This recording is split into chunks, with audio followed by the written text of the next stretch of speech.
जय हिंद दोस्तों, स्वागत है आपका हमारे YouTube चैनल में। आज की वीडियो में हम लेकर आए हैं आपके लिए जूनियर हाई स्कूल के लिए आदि सहायक अध्यापक भर्ती परीक्षा के लिए प्रैक्टिस सेट एक यहाँ पर लेकर आए हैं आपके लिए। तो वीडियो को पूरा अवश्य देखना है। अगर आप चैनल पर पहली बार आए हैं तो चैनल को सब्सक्राइब अवश्य कर लें। हिंदी भाषा से संबंधित ये अपना बहुत ही महत्वपूर्ण क्वेश्चन यहाँ पर प्रैक्टिस सेट है जूनियर हाई स्कूल के लिए। तो जो भी तैयारी कर रहे हैं उनके लिए बहुत ही महत्वपूर्ण ये प्रैक्टिस सेट होने वाला है। और कोई भी क्वेश्चन में अगर आपके लिए डाउट लगे तो आप कमेंट में जरूर पूछ सकते हैं हमसे। तो यहाँ पर स्टार्ट करते हैं, और उससे पहले सभी लोग एक बार वीडियो को लाइक कर लें, और अगर आप चैनल पर पहली बार आए हैं तो चैनल को सब्सक्राइब कर लें, बेल आइकन दबाएं, ऑल पर क्लिक करें ताकि ऑल वीडियो की जानकारी सबसे पहले आपके यहाँ तक पहुंचे। ज़्यादा से ज़्यादा वीडियो को शेयर करें और वीडियो को लाइक करना ना भूलें। आपके लिए ये जरूर बताना है कि आपसे यहाँ पर कितने क्वेश्चन सही बने हैं, कमेंट में आप जरूर बताएंगे। और यह भी बताएं कि कैसा ये प्रैक्टिस सेट आपके लिए लगा है। आज का अपने यहाँ पर फर्स्ट क्वेश्चन पूछा गया है, निबंध को गद्य की कसौटी किसने माना है? सरदार पूर्ण सिंह, रामचंद्र शुक्ल, जयशंकर प्रसाद या पंत। ये आपके यहाँ पर चार विकल्प दिए गए हैं। तो देखिए, निबंध को गद्य की कसौटी किसने माना है, तो आपका यहाँ पर जो सही आंसर है वह क्या है? तो आपका यहाँ पर सही आंसर होगा आचार्य रामचंद्र शुक्ल। आपका यहाँ पर सही आंसर होगा। आचार्य रामचंद्र शुक्ल जी ने निबंध को गद्य की कसौटी माना है। क्वेश्चन नंबर 2 क्या पूछा गया है? तो यहाँ पर टॉप आपके 100 क्वेश्चन है ये, तो यहाँ पर देख लेते हैं। अगला क्वेश्चन है, निम्नलिखित में से किसे ललित निबंधकार के रूप में जाना जाता है? आचार्य रामचंद्र शुक्ल, हजारी प्रसाद द्विवेदी, निराला या हरिशंकर परसाई। तो क्वेश्चन नंबर 2 का आपका जो सही आंसर होगा यहाँ पर वह है आपका यहाँ पर क्वेश्चन नंबर 2 का विकल्प नंबर बी, यानी कि हजारी प्रसाद द्विवेदी आपका राइट आंसर होगा। क्वेश्चन नंबर 3 आपसे यहाँ पर पूछा गया है, लोग हैं लागी कवित्त बनावत, मोही तो मेरे कवित्त बनावत। यह काव्य पंक्ति किस कवि द्वारा रचित है? तो किस कवि द्वारा ये रचित है ये आपके लिए बताना है। तो आपका यहाँ पर क्या होगा राइट आंसर? केशवदास, नंददास, मतीराम या घनानंद। तो आपका क्वेश्चन नंबर 3 का विकल्प नंबर डी राइट आंसर है, घनानंद आपका सही आंसर होगा। क्वेश्चन नंबर 4 पूछा गया है, आचार्य रामचंद्र शुक्ल के निबंध संग्रह चिंतामणि के अब तक कितने भाग प्रकाशित हुए हैं? 1, 2, 3 या 4। तो इसके जो है कितने भाग प्रकाशित हुए हैं चिंतामणि के? तो क्वेश्चन नंबर 4 का आपका विकल्प नंबर डी राइट आंसर है, यानी कि 4 भाग प्रकाशित हुई है। जंक्शन कहानी के लेखक कौन है? मुक्तिबोध, अज्ञे, दूधनाथ सिंह या यशपाल। तो जो जंक्शन कहानी है और इसके जो लेखक हैं वह कौन है? तो आपका यहाँ पर सही आंसर होगा, क्या होगा राइट आंसर? क्वेश्चन नंबर 5 का विकल्प नंबर 1, यानी कि मुक्तिबोध आपका यहाँ पर सही आंसर है। मुक्तिबोध जिन्होंने बताया है उनका सही आंसर होगा। क्वेश्चन नंबर 6 आपसे यहाँ पर पूछा है कि हिंदी का क्या पूछा है? हिंदी का पहला रेडियो नाटक माना जाता है। तो हिंदी का पहला रेडियो नाटक माना जाता है सीमा रेखा या राधा कृष्ण, सेठ बांकीलाल या युग संधि। तो आपका यहाँ पर सही आंसर क्या है? क्वेश्चन नंबर 6 का रेडियो नाटक पहला माना जाता है, तो 6 का बी राइट आंसर है, यानी कि राधा कृष्ण आपका यहाँ पर सही आंसर है। क्वेश्चन नंबर 7 आपसे यहाँ पर पूछा गया है कि रक्षाबंधन कहानी के लेखक हैं। तो रक्षाबंधन कहानी के लेखक कौन है? तो क्वेश्चन नंबर 7 का आपका राइट आंसर क्या है? रक्षाबंधन कहानी के लेखक कौन है? तो 7 का आपका सही आंसर होगा विकल्प नंबर आपका यहाँ पर सी, यानी कि विशंभर नाथ शर्मा कौशिक आपका सही आंसर है, विकल्प नंबर सी। क्वेश्चन नंबर 8 आपसे यहाँ पर पूछा है, निम्नलिखित आत्मकथा और उनके लेखकों में से कौन सा युग्म सही है? कौन सा युग्म सही है? सही पूछा है आपसे यहाँ पर, तो सही में आपका कौन सा हो जाएगा? तो क्वेश्चन नंबर 8 का आपका जो सही आंसर है वह है आपका यहाँ पर राइट आंसर 8 का विकल्प नंबर सी, यानी कि टुकड़े टुकड़े दास्तान अमृतलाल नागर। ये युग्म आपका कैसा है? सही है, ये आपका राइट आंसर होगा। आवारा मसीहा इनमें से किस साहित्यकार की जीवनी है? रविंद्रनाथ ठाकुर, बंकिम चंद्र चटर्जी, शरत चंद्र चटर्जी या नागार्जुन। तो आवारा मसीहा ये आपका बहुत ही महत्वपूर्ण क्वेश्चन पूछा गया है। तो किससे साहित्यकार की जीवनी है? तो 9 का आपका राइट आंसर है, विकल्प नंबर सी, यानी कि शरत चंद्र चटर्जी आपका यहाँ पर सही आंसर है। क्वेश्चन नंबर आपका यहाँ पर 10 क्या पूछा गया है, तो क्वेश्चन नंबर 10 आपसे यहाँ पर पूछा गया है, देख लेते हैं। जूठन किस लेखक की आत्मकथा है, ये आपके लिए यहाँ पर बताना है। क्वेश्चन नंबर 10 का सही आंसर क्या होगा, जूठन किस लेखक की आत्मकथात्मक कृति है, तो किस लेखक की है, तो आपका यहाँ पर क्वेश्चन नंबर 10 का राइट आंसर बताना है। तो आपका यहाँ पर सही आंसर होगा ओम प्रकाश वाल्मीकि। विकल्प नंबर 1 आपका यहाँ पर सही आंसर है। क्वेश्चन नंबर 11 क्या पूछा गया है कि आनंद कादम्बिनी का प्रकाशन कहाँ से होता था, कोलकाता से, कानपुर से, प्रयागराज से या मिर्जापुर से। तो क्वेश्चन नंबर 11 का आपका जो सही आंसर है, आनंद कादम्बिनी का जो प्रकाशन होता था तो कहाँ से होता था, तो 11 का आपका राइट आंसर विकल्प नंबर डी मिर्जापुर आपका सही आंसर होगा। अगला क्वेश्चन पूछा है, खड़ी बोली का पहला प्रयोग किसके द्वारा किया गया, बलदेव या लल्लूलाल या जॉन गिलक्रास्ट या सुनीति कुमार चटर्जी। तो क्वेश्चन नंबर 12 का आपका जो सही आंसर है वह है आपका लल्लूलाल। विकल्प नंबर आपका बी यहाँ पर सही आंसर है। कवित्त रत्नाकर किस भाषा में रचित थे, कवित्त रत्नाकर जो है किस भाषा में रचित थे, ब्रजभाषा, अवधी भाषा, खड़ी बोली या राजस्थानी भाषा। तो क्वेश्चन नंबर 13 का आपका जो सही आंसर है वह आपका यहाँ पर क्या है, राइट आंसर 13 का राइट आंसर है विकल्प नंबर 1 यानी कि ब्रजभाषा आपका यहाँ पर सही आंसर होगा। क्वेश्चन नंबर 14 आपसे यहाँ पर पूछा गया है, आचार्य रामचंद्र शुक्ल हिंदी की प्रथम कहानी किसे मानते हैं, कौन आचार्य रामचंद्र शुक्ल जी हिंदी की प्रथम कहानी मानते हैं, 11 वर्ष का समय, इंदुमती या धुलाई या गुलबहार। तो क्वेश्चन नंबर 14 का सही आंसर आपका यहाँ पर है इंदुमती, यानी कि विकल्प नंबर बी आपका यहाँ पर सही आंसर है, इंदुमती आपका राइट आंसर है। क्वेश्चन नंबर 15 क्या पूछा गया है, तो क्वेश्चन नंबर 15 पूछा गया है, निम्नांकित उपन्यासों का कालक्रमानुसार सही विकल्प चिन्हित कीजिए।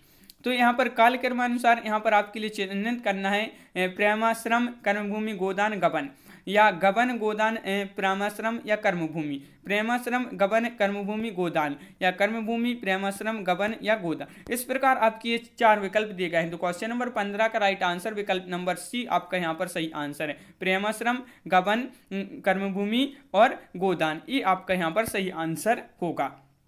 दैनिक हिंदुस्तान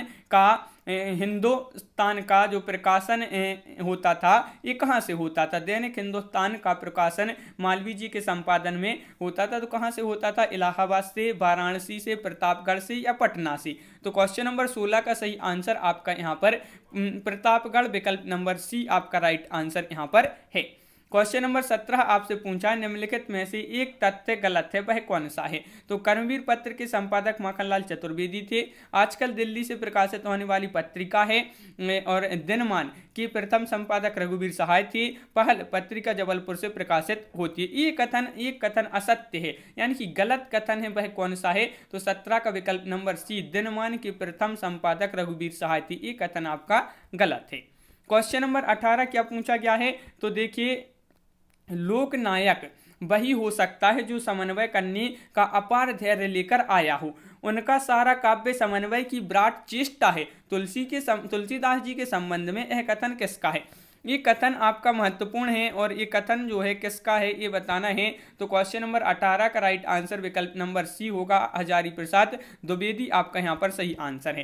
क्वेश्चन नंबर 19 पूछा है, उत्तरायण किसकी कृति है। तो क्वेश्चन नंबर 19 का आपका जो सही आंसर है वह क्या है, हजारी प्रसाद द्विवेदी, गणपति चंद्र गुप्त, रामचंद्र शुक्ल या रामकुमार वर्मा। तो क्वेश्चन नंबर है 19 का राइट आंसर है आपका रामकुमार वर्मा, विकल्प नंबर डी आपका सही आंसर होगा। हरिवध के प्रिय प्रवास महाकाव्य में सर्गों की संख्या कितनी है, तो इसमें सर्गों की संख्या बताना है आपके लिए। इसमें सर्गों की संख्या कितनी है प्रिय प्रवास में, हरिवध जी द्वारा कृत है, जो है रचित है, और इसमें जो सर्गों की संख्या है वह कितनी है, तो 20 का राइट आंसर आपका विकल्प नंबर 1 राइट आंसर है, यानी कि 17 आपका सही आंसर होगा।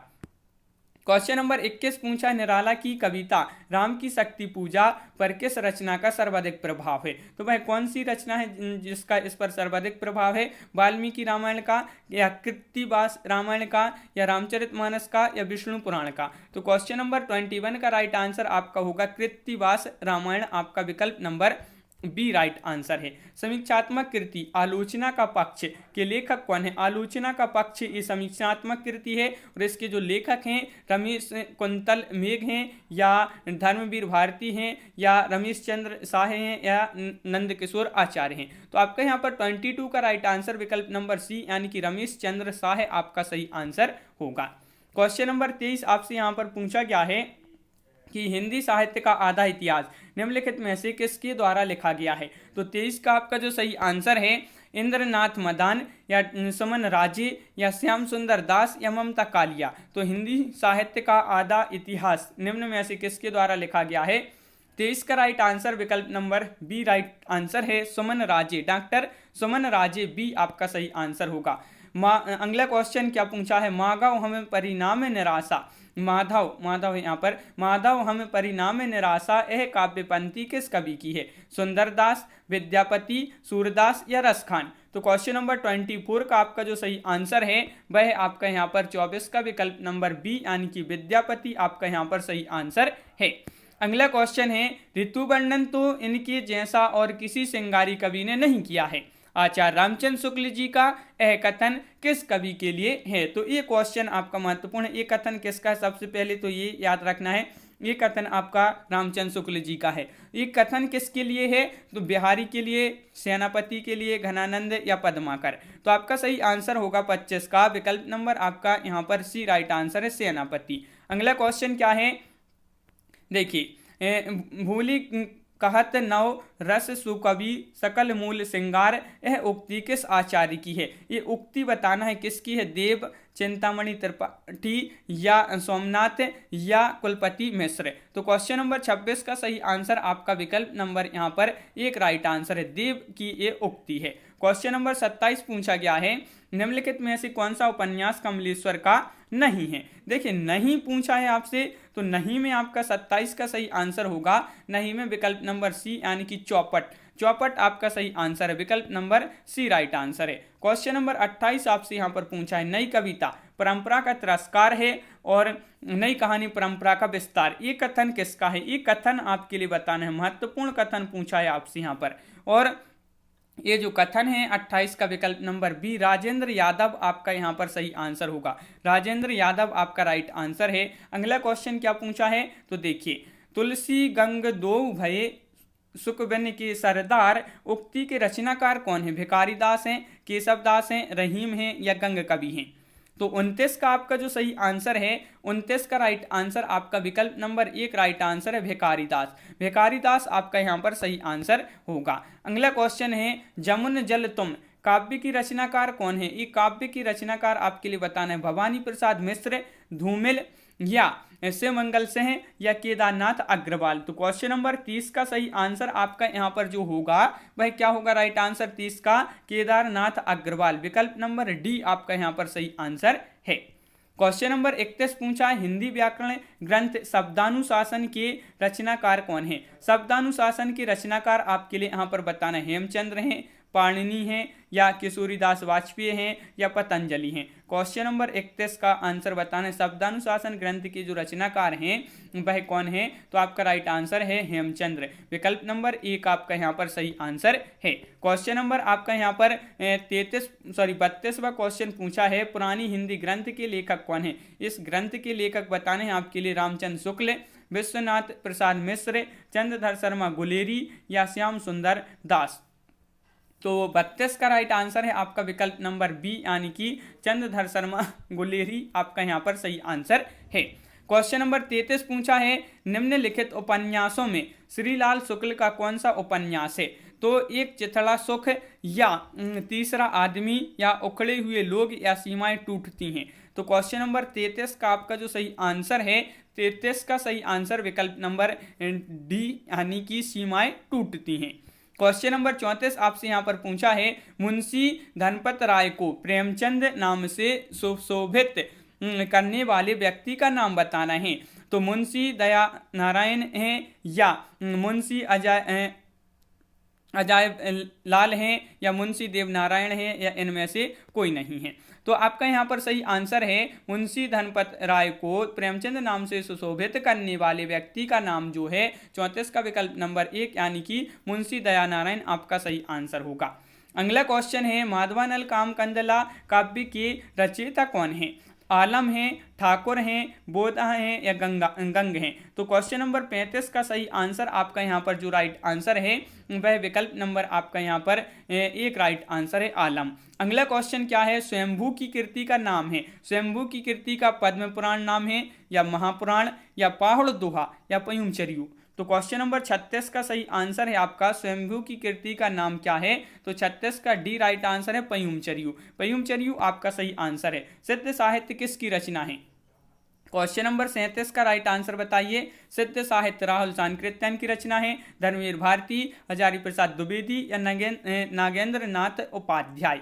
तो क्वेश्चन नंबर 37 का विकल्प नंबर आपका बी धर्मवीर भारती आपका सही आंसर है। क्वेश्चन नंबर आपका यहाँ पर 38 पूछा है देसिल बहिना सबजन मिठा ते तैसन जपहूं अबट्टा। यह पंक्ति जो है किस कवि की है? किस कवि की ये पंक्ति है ये आपके लिए बताना है। तो आपका यहाँ पर राइट आंसर है कबीरदास, अमीर खुसरो, विद्यापति या मलिक मोहम्मद जायसी। तो ये जो पंक्ति है किसकी है? विद्यापति। तो 38 का विकल्प नंबर बी आपका सही आंसर। क्वेश्चन नंबर 39 पूछा है हिंदी के किस साहित्यकार की मतानुसार शालिवाद्य सूरी हिंदी के प्रथम कवि हैं? तो डॉक्टर गणपति चंद्रगुप्त या doctor Nagendra, doctor Ramkumar Verma, doctor Dhirendra Verma? तो 39 का आंसर बताना है हिंदी के किस साहित्य इतिहासकार के अनुसार शालिवाद्य सूरी हिंदी के प्रथम कवि हैं? 39 का विकल्प नंबर 1 यानी कि गणपति चंद्रगुप्त आपका सही आंसर है। निम्नलिखित में से किसका संबंध सिद्ध साहित्य से नहीं है? देखिए नहीं पूछा है आपसे, नहीं में आपका सरहपा या सबरपा या कुकरपा या गोपीचंद्र? तो आपका यहाँ पर सही आंसर है 40 का विकल्प नंबर डी यानी कि गोपीचंद्र। गोपीचंद्र आपका यहाँ पर सही आंसर होगा। क्वेश्चन नंबर 41 पूछा गया है हिंदी किस परिवार की भाषा है? सामी हामी या भारोपीय या काकेसी या पापुई? तो आपका यहाँ पर 41 का सही आंसर है विकल्प नंबर आपका यहाँ पर हिंदी किस भाषा की किस परिवार की भाषा है? तो भारोपीय आपका सही आंसर है। पूर्वी हिंदी वर्ग की बोलियों का विकास किससे माना जाता है? स्वरसेनी अपभ्रंश से, मागधी अपभ्रंश से, अर्धमागधी अपभ्रंश से या नागर अपभ्रंश से? तो क्वेश्चन नंबर 42 का सही आंसर है पूर्वी हिंदी वर्ग की बोलियों का जो विकास माना जाता है वह माना जाता है अर्धमागधी अपभ्रंश। 42 का विकल्प नंबर आपका सी राइट आंसर है। क्वेश्चन नंबर 43 है क्या है? झांसी जालौन और हमीरपुर में कौन सी बोली प्रचलित है? बुंदेली, ब्रजभाषा, कन्नौजी या मालवी? तो देखिए 3 जगह झांसी पर और जालौन पर और हमीरपुर। तो यहाँ पर जो बोली प्रचलित है तो 43 का आपका यहाँ पर राइट आंसर क्या है? तो 43 का आपका यहाँ पर सही आंसर है बुंदेली आपका यहाँ पर सही आंसर है। विकल्प नंबर 1 राइट आंसर होगा। विभाषा एक प्रांत या खालिस्तान में प्रचलित होती है? तो महाप्रांत में, उप प्रांत में, लघु प्रांत में या विशाल प्रांत में? तो विभाषा एक प्रांत और खालिस्तान में प्रचलित होती है। तो 44 का विकल्प नंबर बी उप प्रांत आपका यहाँ पर सही आंसर होगा। कार्यालयी हिंदी की भाषा कैसी होनी चाहिए? तो यहाँ पर आपके लिए बताना है। तो क्या होगा? क्वेश्चन नंबर 45 का सही आंसर ये आपके लिए बताना है। तो कार्यालय हिंदी की भाषा कैसी होनी चाहिए? तो 45 का राइट आंसर है क्या है राइट आंसर? अभिधात्मक आपका विकल्प नंबर 1 राइट आंसर यहाँ पर होगा। बोली का क्षेत्र जब थोड़ा विकसित हो जाता है और उसमें साहित्य की रचना होने पर वह क्या बन जाती है? ब्रजभाषा बन जाती है, लिपि बन जाती है, उपभाषा बन जाती है, क्षेत्रीय रूप। तो आपका यहाँ पर 46 का जो राइट आंसर है वह आपका विकल्प नंबर यहाँ पर बी यानी कि उपभाषा बन जाती है। अगला क्वेश्चन है गाजीपुर में बोली जाने वाली प्रमुख बोली कौन सी है? तो देखिए गाजीपुर जो है, गाजीपुर इस यहाँ पर प्रमुख रूप से जो बोली जाने वाली बोली है वह कौन सी है? अवधी है, खड़ी बोली है, भोजपुरी है, बघेली है? तो आपका 47 का राइट आंसर बी होगा यहाँ पर राइट आंसर यानी कि भोजपुरी। क्वेश्चन नंबर 48 पूछा है टकसाली भाषा कहती हैं संस्कृत निष्ठ भाषा को, ग्रामीण भाषा को, परिनिष्ठित भाषा को या कृत्रिम भाषा को? तो टकसाली भाषा कहते हैं। 48 का बी राइट आंसर, 48 का सी राइट आंसर है परिनिष्ठित भाषा को। विकल्प नंबर सी आपका सही आंसर होगा। क्वेश्चन नंबर 49 है ध्रुपद गायन का संबंध किस भाषा से है? तो 49 का आपका सही आंसर होगा कि ध्रुपद गायन का जो संबंध है किस भाषा से है, ब्रजभाषा, राजस्थानी, अवधी या खड़ी बोली। तो आपका यहाँ पर जो सही आंसर है वह है आपका यहाँ पर क्वेश्चन नंबर 49 का विकल्प नंबर आपका यहाँ पर 1 यानी कि ब्रजभाषा आपका राइट आंसर होगा।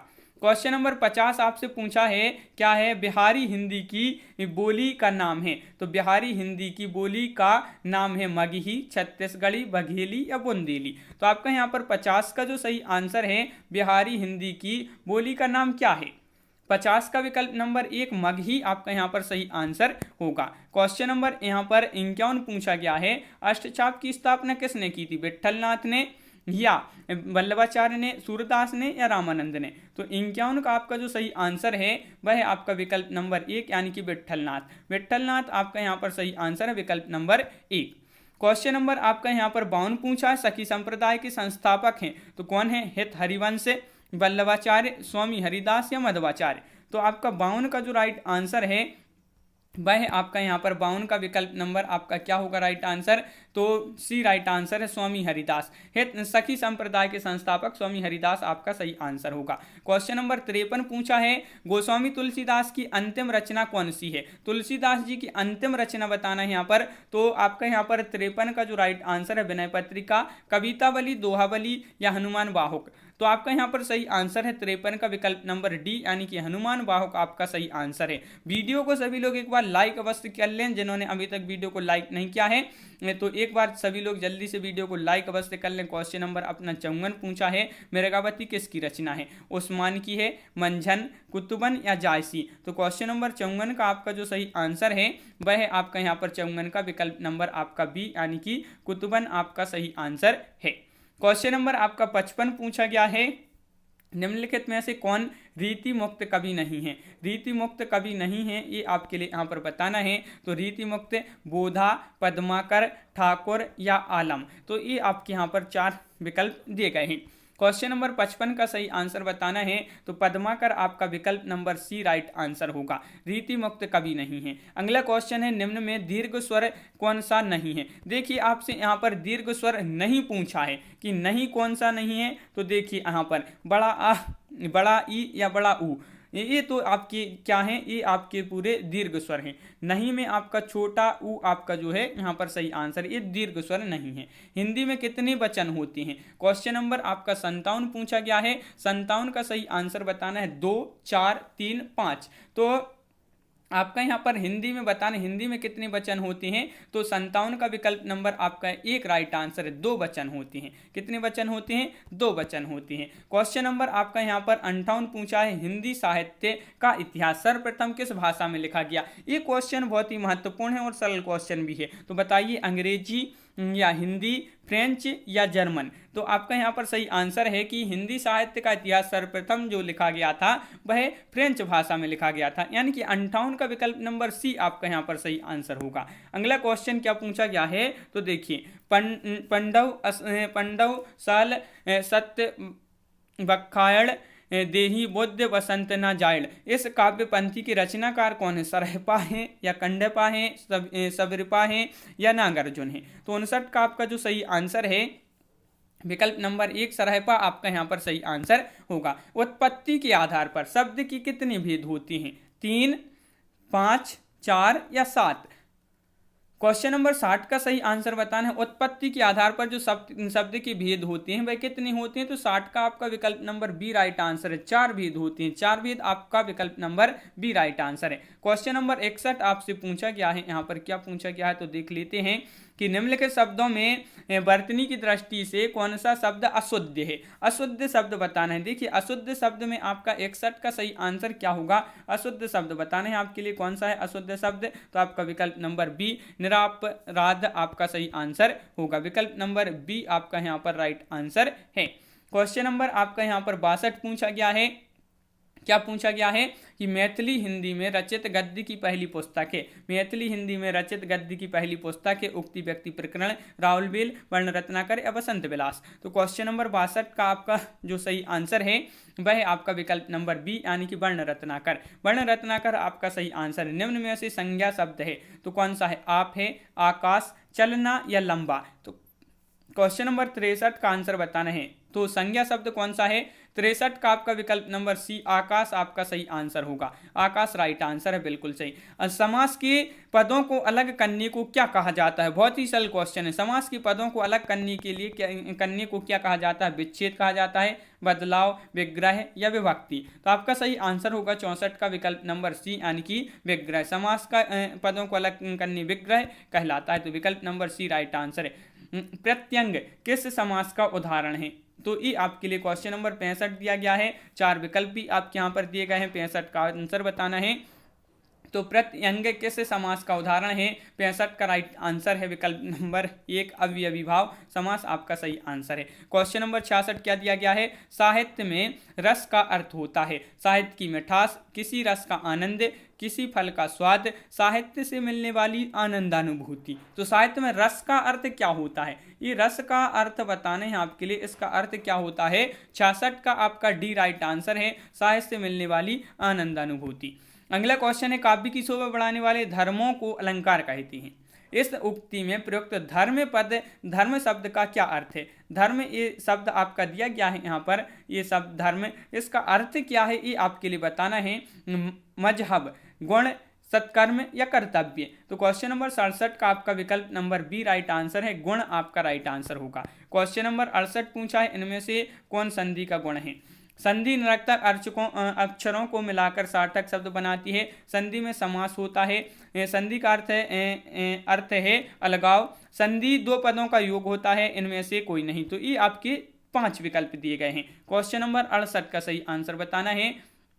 तो विकल्प नंबर आपका यहाँ पर ई जो है, ई राइट आंसर है, इनमें से कोई नहीं आपका सही आंसर होगा। जो शब्द संस्कृत भाषा से उत्पन्न या विकसित हुए हैं क्या कहलाते हैं? तत्सम, तद्भव या अर्ध तत्सम या देशज। तो ये आपके 4 विकल्प हैं। क्वेश्चन नंबर है आपका यहाँ पर 69वां क्वेश्चन पूछा गया है। 69 का राइट आंसर है आपका विकल्प नंबर 1, ये तत्सम शब्द कहलाते हैं। क्या कहलाते? जो शब्द जो संस्कृत भाषा से उत्पन्न या विकसित हुए हैं तो वह तत्सम कहलाते हैं। वाक्य विचार के अंतर्गत क्या अध्ययन किया जाता है? शब्द कोश का, वाक्यों का, वर्णों का, ए और बी दोनों का। तो आपके लिए बताना है कि वाक्य विचार के अंतर्गत क्या अध्ययन किया जाता है। तो 70 का राइट आंसर है विकल्प नंबर सी यानी कि वाक्यों का। अश्व का पर्यायवाची नहीं है। देखिए नहीं पूछा है आपसे, अश्व का पर्यायवाची नहीं है। तो क्वेश्चन नंबर 71 का राइट आंसर होगा तरंग। तरंग आपका यहाँ पर सही आंसर है। छंद के कितने भेद हैं ये आपके लिए बताना है। क्वेश्चन नंबर 72 का राइट आंसर, छंद के कितने भेद हैं? 4, 5, 8, 9। तो आपका यहाँ पर सही आंसर है 72 का राइट आंसर क्या होगा ये आपके लिए बताना है। तो 72 का आपका सही आंसर है 4, विकल्प नंबर आपका ए राइट आंसर है। कौन सा शब्द अनीक का पर्यायवाची है? अनीक का पर्यायवाची, अनीक इस प्रकार आपका अनीक लिखा है, इसका पर्यायवाची बताना है। तो अनीक का जो पर्यायवाची है वह है आपका 73 का राइट आंसर, विकल्प नंबर बी यानी कि सेना। सेना आपका यहाँ पर सही आंसर होगा। दो वर्णों की मेल से होने वाले विकार या परिवर्तन को क्या कहते हैं? बहुत ही सरल क्वेश्चन, संधि, उपसर्ग, समास या प्रत्यय। तो क्वेश्चन नंबर 74 74वां क्वेश्चन आपसे यहाँ पर पूछा गया है। विकल्प नंबर 1 राइट आंसर है। दो वर्णों की मेल से होने वाली विकार या परिवर्तन को संधि कहते हैं, विकल्प नंबर 1 राइट आंसर। निम्नलिखित में से कौन सा शब्द की वर्तनी शुद्ध है? वह शब्द बता दीजिए आप यहाँ पर कि वह कौन सा शब्द है जिसकी वर्तनी कैसी है? शुद्ध वर्तनी है। शुद्ध वर्तनी बताना है यहाँ पर कौन सी है। तो 75 का सही आंसर विकल्प नंबर वागर्थ। वागर्थ आपका विकल्प नंबर 1 राइट आंसर है। भाषा में शब्द और अर्थ की दृष्टि से सौंदर्य उत्पन्न करता है, रस करता है, गुण, अलंकार या छंद। तो भाषा में शब्द और अर्थ की दृष्टि से सौंदर्य उत्पन्न करता है। तो से आपका यहाँ पर जो क्वेश्चन नंबर 76 है बी राइट आंसर है, अलंकार आपका सही आंसर होगा। अगला क्वेश्चन है, अध का विलोम है पूर्ण, रति, समाप्त, खत्म। तो क्वेश्चन नंबर आपका 77 है, 77 का सही आंसर है, विकल्प नंबर आपका 1 यानी कि अध का विलोम होगा क्या होगा? पूर्ण। पूर्ण आपका यहाँ पर सही आंसर है। क्वेश्चन नंबर 78, निम्न में से सर्वनाम शब्द है। सर्वनाम शब्द बताना है, पढ़ना, बह, घर, गहरा। क्वेश्चन नंबर 78 का राइट आंसर बताना है। 78 का राइट आंसर है कि वह कौन सा शब्द है जो सर्वनाम है। तो आपका सही आंसर यहाँ पर होगा 78 का विकल्प नंबर आपका बी यानी कि वह आपका सही आंसर है। किसी कार्य को करने या होने का बोध कराने वाले शब्द कहलाते हैं। काल, संज्ञा, क्रिया या विशेषण। क्वेश्चन नंबर है आपका यहाँ पर 79 और 79 का सही आंसर विकल्प नंबर सी यानी कि क्रिया राइट आंसर आपका होगा। छंद शास्त्र के प्रणेता आचार्य माने जाते हैं, पतंजलि, पिंगल, पाणिनि या मनु। तो क्वेश्चन नंबर 80 है, बहुत ही महत्वपूर्ण क्वेश्चन है। सभी लोग वीडियो को एक बार लाइक कर लें जिन्होंने अभी तक यहाँ पर लाइक नहीं किया है। इसी तरह के बहुत सारे वीडियो आने वाले हैं तो आप चैनल को सब्सक्राइब भी अवश्य कर लें। 80 का राइट आंसर विकल्प नंबर बी यानी कि पिंगल। अगला क्वेश्चन है, जिन शब्दों में लिंग, वचन, कारक आदि के कारण कोई परिवर्तन नहीं होता है वह कहलाते हैं। क्रिया कहलाते हैं, वचन कहलाते हैं, अवयव कहलाते हैं या वाच्य कहलाते हैं। तो आपका सही आंसर है ये कहलाते हैं। इसमें कोई भी परिवर्तन नहीं होता है तो 81 का राइट आंसर ये अवयव कहलाते हैं, विकल्प नंबर सी राइट आंसर होगा। प्रत्येक शब्द में कौन सा उपसर्ग है, उपसर्ग बताना है, बहुत ही महत्वपूर्ण क्वेश्चन है। प्रत्येक में उपसर्ग कौन सा है, प्रा, प्रति, एक, इक। तो आपका सही आंसर है 82 का विकल्प नंबर बी यानी कि प्रति आपका सही आंसर होगा। अगला क्वेश्चन है, हिंदी भाषा में ह्रस्व स्वरों की संख्या कितनी है। तो 83 का ये आपका आज का क्या है, चैलेंज प्रश्न है। चैलेंज प्रश्न है जिसका आंसर आपके लिए कमेंट में लिखना होता है। तो आप कमेंट में जरूर बताएंगे कि हिंदी भाषा में ह्रस्व स्वरों की जो संख्या है वह कितनी होती है। अगला क्वेश्चन है कि तद्भव शब्द बनी है, तद्भव शब्द बनी है तो बताइए। हिंदी के मूल शब्दों से, विदेशी शब्दों से, उर्दू शब्दों में बदलाव से या संस्कृत शब्दों में कुछ बदलाव से। तो 84 का राइट आंसर आपका विकल्प नंबर तत्सम शब्द बनी है। तो तत्सम शब्द बनी जो हैं वह संस्कृत शब्दों में कुछ बदलाव से। क्वेश्चन नंबर आपका 85 पूछा है, बैठक शब्द में कौन सा प्रत्यय है। क्वेश्चन नंबर 85 का सही आंसर बताना है, बैठक शब्द में कौन सा प्रत्यय है। तो आपका यहाँ पर सही आंसर है बैठक। तो आपका सही आंसर है का आपका राइट आंसर है विकल्प नंबर डी। संयोग में किस उपसर्ग का प्रयोग हुआ है, संयोग में किस उपसर्ग का प्रयोग हुआ है, सम, सन, सन या सु। तो आपका यहाँ पर सही आंसर है विकल्प नंबर 86 का, क्वेश्चन नंबर 86 का विकल्प नंबर 1 यानी कि सम आपका राइट आंसर है। क्वेश्चन नंबर 87 पूछा है, अपवाद को छोड़कर वर्णमाला के अक्षरों के नाम किस लिंग में होते हैं। तो ये आपके लिए बताना है कौन से लिंग में होते हैं। तो क्वेश्चन नंबर 87 का सही आंसर आपका होगा, क्या होगा राइट आंसर 87 का। तो यहाँ पर 4 विकल्प भी दिए गए हैं और विकल्प नंबर 1 पुल्लिंग आपका सही आंसर होगा। 87 का विकल्प नंबर 1 राइट आंसर है बिल्कुल। अगला क्वेश्चन क्या पूछा गया है, निम्न में से विशेषण शब्द कौन सा है, जाना, देवता, सुंदर, कौन। तो क्वेश्चन नंबर 88 का राइट आंसर है जो आपका यहाँ पर कि विशेषण शब्द है आपका यहाँ पर। तो 88 का सी राइट आंसर है, सुंदर आपका सही आंसर होगा। क्वेश्चन नंबर 89 है, 89वां क्वेश्चन है, निम्न में से काल कहलाता है। क्रिया के घटित होने का समय कहलाता है काल, या क्रिया का सामान्य रूप, क्रिया का मूल रूप, क्रिया का पूर्ण रूप। क्वेश्चन नंबर 89 का सही आंसर होगा विकल्प नंबर 1 यानी कि क्रिया के घटित होने का समय, विकल्प नंबर 1 आपका सही आंसर है। क्वेश्चन नंबर है 90 अंक शब्द का अर्थ नहीं होता, गोद, चिन्ह, संख्या या अंग। क्वेश्चन नंबर 90 अपना यहाँ पर बहुत ही महत्वपूर्ण क्वेश्चन है और इसका अंग आपका राइट आंसर होगा। अंक शब्द का अर्थ नहीं पूछा है, नहीं में आपका अंग हो जाएगा, बिल्कुल सही। वाच्य किसके अनुसार बनता है, जो वाच्य होते हैं ये किसके अनुसार बनते हैं, कर्ता के, भाव के, कर्म के या उपरोक्त सभी। तो क्वेश्चन नंबर आपका है 91 राइट आंसर, उपरोक्त सभी आपका सही आंसर यहाँ पर है। क्वेश्चन नंबर है आपका यहाँ पर 92वां क्वेश्चन पूछा गया है, ऐसे शब्द जो उच्चारण और वर्तनी की दृष्टि से समान हो, व्युत्पत्ति तथा अर्थ की दृष्टि से भिन्न हो, खालिस्तान कहलाते हैं। देखिए ऐसे शब्द जो उच्चारण और वर्तनी की दृष्टि से तो समान है लेकिन उत्पत्ति, व्युत्पत्ति और अर्थ की दृष्टि से कैसे हैं, भिन्न हैं, तो वह कौन से शब्द कहलाते हैं, पर्यायवाची शब्द, समरूप या समुच्चारित शब्द या विपर्याय या विलोम शब्द या उपरोक्त में से कोई नहीं। 92 का विकल्प नंबर बी समरूप या समुच्चारित शब्द आपका राइट आंसर होगा। क्वेश्चन नंबर है आपका यहाँ पर 93, लोकोक्ति का सामान्य अर्थ क्या है, लोक की उक्ति, लोक की बातें, लोगों के लेख या अच्छी बातें। तो 93 का आपका जो सही आंसर है क्वेश्चन नंबर 93 का विकल्प नंबर 1 लोक की उक्ति जो है इसका सामान्य अर्थ होता है लोकोक्ति का। अगला क्वेश्चन है, आचार्य किशोरीदास वाजपेयी के मत से हिंदी में कितने कारक हैं, कारक बताने हैं आपके लिए यहाँ पर। किसके अनुसार, आचार्य किशोरीदास वाजपेयी की मत से हिंदी में कितने कारक होते हैं, 6, 7, 8, 5। ये आपके 4 विकल्प हैं। 94 का सही आंसर विकल्प नंबर 1 यानी कि 6 आपका राइट आंसर होगा। 6 जिन्होंने बताया है उनका यहाँ पर सही आंसर है। अगला क्वेश्चन है अनेकार्थी शब्द अब्ज के गलत विकल्प का चयन कीजिए। तो यहाँ पर गलत विकल्प का चयन कीजिए, तो यहाँ पर आपका राइट आंसर क्या होगा 95 का। बताइए, यहाँ पर क्वेश्चन नंबर 95 है और इसका जो सही आंसर है मेघ। मेघ आपका राइट आंसर, यहाँ पर विकल्प नंबर सी राइट आंसर है। यहाँ पर क्या दिया गया है कि देखिए दिए गए गद्यांशों को ध्यानपूर्वक पढ़िए और उनसे संबंधित प्रश्न यहाँ पर नीचे दिए गए हैं, तो विकल्प में से आपके लिए चुनना है। तो यहाँ पर अपन गद्यांश देख लेते हैं। गद्यांश क्या है तो देखिए यहाँ पर पंक्तियां दी गई हैं कुछ। निर्भय स्वागत करो मृत्यु का, मृत्यु है एक विश्राम स्थल, जीव जहां से फिर चलता है, धारण कर नवजीवन संबल।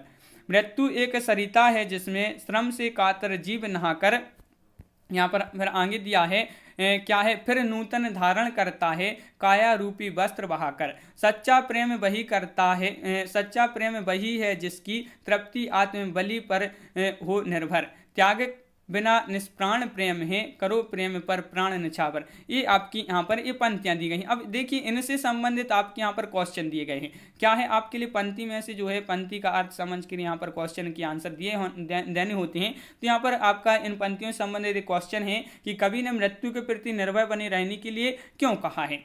तो ये आपके लिए यहाँ पर बताना है, मृत्यु के बाद मनुष्य अमर हो जाता है या मृत्यु के बाद मनुष्य फिर नया रूप लेकर कार्य करने लगता है, मृत्यु के बाद मनुष्य का पुनः जन्म नहीं होता है या मृत्यु के बाद कोई भय नहीं रहता है। तो ये इस प्रकार आपका यहाँ पर जो क्वेश्चन नंबर 96 है विकल्प नंबर बी आपका राइट आंसर। मृत्यु के बाद मनुष्य फिर नया रूप लेकर कार्य करने लगता है, तो ये बी आपका यहाँ पर राइट आंसर होगा। क्वेश्चन नंबर है आपका 97। कवि ने सच्चे प्रेम की क्या विशेषता बताई है और उसे कब निष्प्राण कहा गया है। ये आपका क्वेश्चन आपसे पूछा गया है कि कवि ने सच्चे प्रेम की क्या विशेषता बताई है और उसे कब जो है निष्प्राण कहा गया है। तो देखिए यहाँ पर 4 विकल्प दिए गए हैं। सच्चा प्रेम प्रेमी के बलिदान पर निर्भर करता है जिसमें प्राण होता है। सच्चा प्रेम नवीनता धारण कर निष्प्राण हो जाता है। सच्चा प्रेम वह प्रेम है, सच्चा प्रेम वह है जो आत्म बलिदान पर निर्भर हो तथा जिस प्रेम में त्याग नहीं होता है वह निष्प्राण होता है। अगला विकल्प आपका दिया गया है सच्चा प्रेम त्याग व आत्म बलिदान पर कभी कभी निर्भर होता है। तो इस प्रकार आपका 97 का विकल्प नंबर सी राइट आंसर होगा। देखिए आपका कवि ने सच्चे प्रेम की क्या विशेषता बताई है, तो यहाँ पर देखिए विकल्प नंबर सी राइट आंसर है। सच्चा प्रेम वह है जो आत्म बलिदान पर निर्भर हो तथा जिस प्रेम में त्याग नहीं होता वह निष्प्राण होता है। तो विकल्प नंबर सी आपका यहाँ पर राइट आंसर है। मृत्यु को विश्राम स्थल क्यों कहा गया है, तो क्वेश्चन नंबर 98 आपसे यहाँ पर पूछा गया है, मृत्यु को विश्राम स्थल क्यों कहा गया है। तो आपका यहाँ पर सही आंसर क्या होगा 98 का आपका सही आंसर आपके लिए बताना है, बहुत ही महत्वपूर्ण है।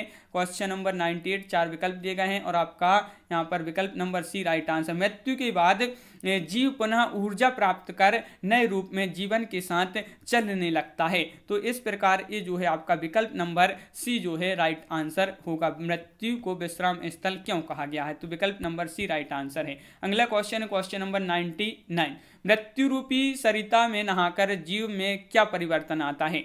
तो मृत्यु रूपी सरिता में नहाकर जीव नया शरीर धारण करता है या मृत्यु रूपी सरिता में नहाकर जीव अमर हो जाता है, मृत्यु रूपी सरिता में नहाकर जीव निष्प्राण हो जाता है, मृत्यु रूपी सरिता में नहाकर जीव माया मोह के बंधनों से मुक्त हो जाता है। तो क्वेश्चन नंबर 99 का राइट आंसर विकल्प नंबर 1 राइट आंसर है। मृत्यु रूपी सरिता में नहाकर जीव में क्या परिवर्तन आता है, मृत्यु रूपी सरिता में नहाकर जीव नया शरीर धारण करता है, विकल्प नंबर 1 राइट आंसर है। अगला क्वेश्चन, कवि ने मृत्यु की तुलना किससे की है। कवि ने मृत्यु की तुलना किससे की है। कवि ने मृत्यु की तुलना अमरता से की है, आत्म बलिदान से की है, प्रेम से की है या सरिता से की है। तो क्वेश्चन नंबर 100 का आपका जो सही आंसर है वह है आपका यहाँ पर विकल्प नंबर डी यानी कि सरिता से की है। तो कवि ने मृत्यु की तुलना सरिता से की है, विकल्प नंबर डी आपका यहाँ पर सही आंसर होगा। तो इस प्रकार अपनी यहाँ पर बहुत ही पूर्ण क्वेश्चन अपना जो है प्रैक्टिस सेट जो फर्स्ट था वह यहाँ पर कंप्लीट हुए। 100 क्वेश्चन यहाँ पर आपके बहुत ही महत्वपूर्ण क्वेश्चन थे। कैसा लगा ये वीडियो आप कमेंट में जरूर बताएं। अगर आप चैनल पर पहली बार आए हैं तो चैनल को सब्सक्राइब किए बिना नहीं जाएंगे, क्योंकि इसी तरह के आपके बहुत सारे प्रैक्टिस सेट आने वाले हैं। तो आप चैनल को सब्सक्राइब अवश्य कर लें, बेल आइकन दबाएं, ऑल पर क्लिक करें ताकि ऑल वीडियो की जानकारी आपके यहाँ तक पहुंचे। ज़्यादा से ज़्यादा वीडियो को शेयर करना है और वीडियो को लाइक करना ना भूलें। तो आज की वीडियो में बस इतना ही। सभी के लिए बहुत बहुत धन्यवाद। सभी के लिए जय हिंद।